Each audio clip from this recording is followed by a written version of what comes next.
ketika orang-orang Ansar diingatkan kepada nikmat yang besar di saat terjadi perang Hunain, Nabi alaihi salatu wassalam memberikan ghanimah rampasan perang dengan jumlah yang besar kepada mereka yang baru masuk Islam.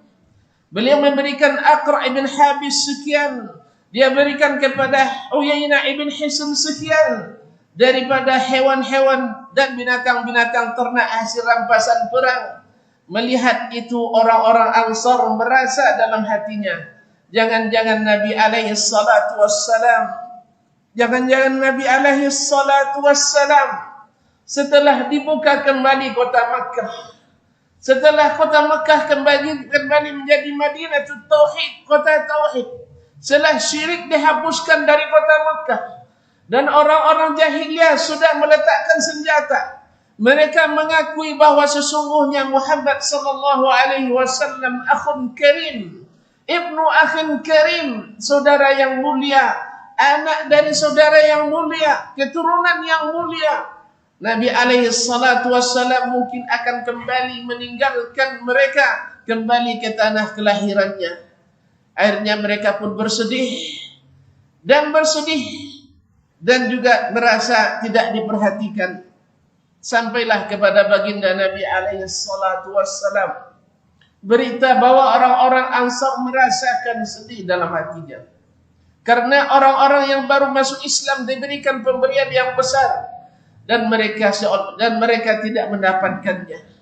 Akhirnya Nabi alaihi salatu wassalam mengumpulkan mereka secara khusus. Tidak boleh ada orang lain selain Ansar bersama mereka.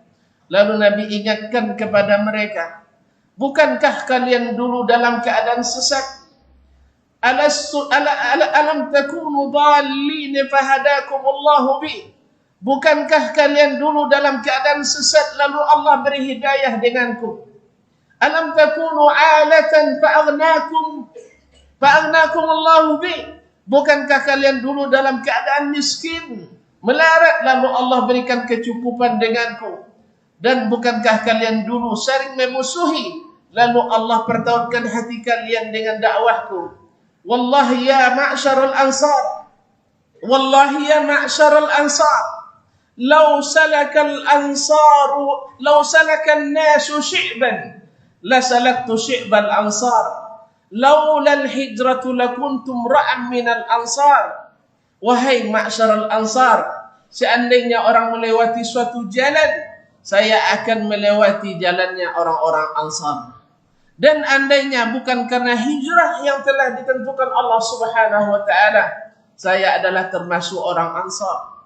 Dan mendengar nikmat yang besar, karunia yang besar yang Allah berikan kepada mereka dengan datangnya Nabi Muhammad sallallahu alaihi wasallam.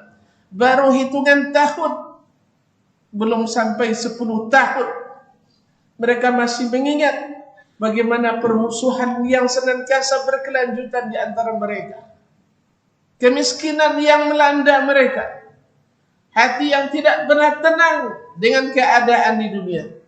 Lalu Allah berikan mereka keimanan, Allah berikan mereka persaudaraan, Allah ikat mereka dengan rahmat dan Al-Quran, dengan Nabi alaihi salatu wassalam yang turunkan kepadanya Al-Quran sebagai karunia yang besar. Maka kaum muslimin sedang jemaah yang dirahmati Allah, akhirnya mereka menangis sampai janggut-janggut mereka basah kuyup oleh air mata. Akhirnya mereka mengatakan, radina billahi rabba, radina bi Muhammadin nabiyya wa bil islami dina. Kami suka, kami rela Allah sebagai Rabb kami, cukup bagi kami. Kami rela Muhammad sebagai nabi, dan kami rela dengan Muhammad sallallahu alaihi wasallam kembali bersama kami. Apakah kalian tidak rela, wahai Ansar?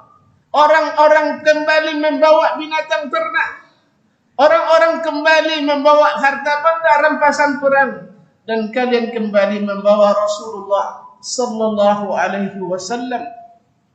Sallallahu alaihi wasallam yang menjadikan kalian orang-orang yang dihargai, orang-orang yang dipandang, orang-orang yang disegani, dan orang-orang yang insya Allah berbahagia di akhirat dengan masuk surga.